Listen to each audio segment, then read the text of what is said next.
Buenas noches, señora Angélica. Buenas noches. Me gustaría preguntarle acerca de sus experiencias vividas durante el gobierno revolucionario de las Fuerzas Armadas. ¿Qué ocupación tenía usted en aquel entonces? Teníamos, mi esposo y yo, un negocio familiar pequeño y en realidad en esa época no se sentía, el negocio sí bajó bastante, pero si no estuvimos, ninguna de la familia política no nos afectaba en nada. ¿Y su negocio no se vio afectado por las leyes industriales de ese gobierno? No, porque no llegamos a nivel de industria ni un comercio grande, porque las empresas grandes fueron los que fueron afectados. Entonces, usted no tenía ningún percance respecto a la economía familiar.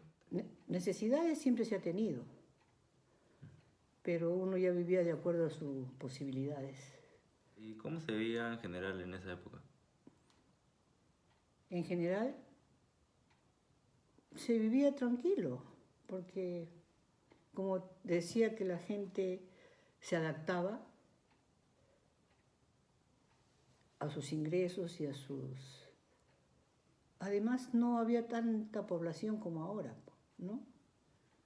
Entonces, pero después, poco a poco se fue mejorando de acuerdo a lo que uno podía trabajar. ¿Y no hubo algún momento de disturbios en esa época? Sí, creo que fue un 5 de abril, algo así, que hubo saqueos en todo el centro de Lima.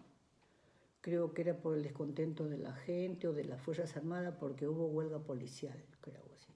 Entonces la gente aprovecharon en que no iba a haber policías por la calle y comenzaron a saquear las calles. Se vivió, era más o menos 2 días de terror porque los tanques comenzaron a salir para cuidar la ciudad y parecía que estábamos en guerra porque los tanques salían con los camiones y soldados y comenzaron a disparar al aire para amedrentar a la gente.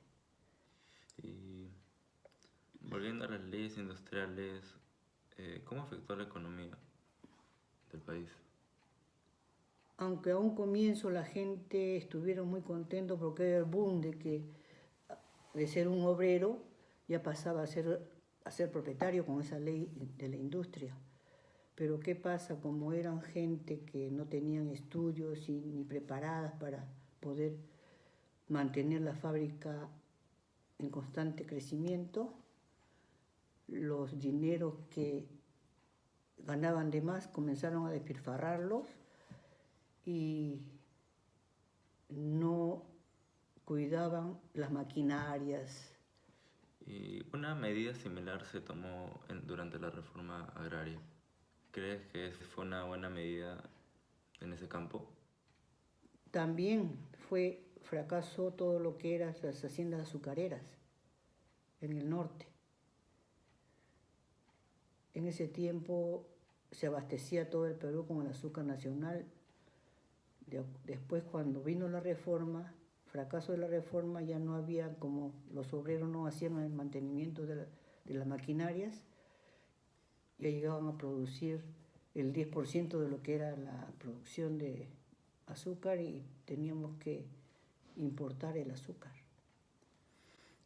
¿Y no cree que fue una buena propuesta hacer que los trabajadores y los agricultores trabajen para ellos mismos en vez de trabajar Para otros. para otro?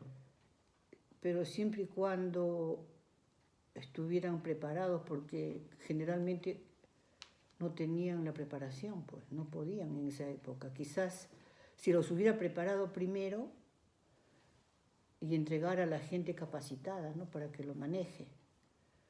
Porque resulta como la experiencia que tuvimos de que te conté de que fuimos a comprar a una empresa grande,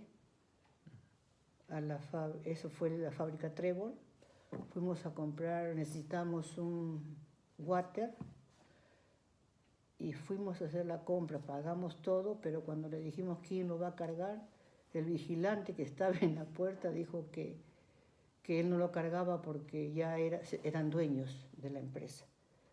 Así que no hacían ese servicio. Muchas gracias. Ay, de nada.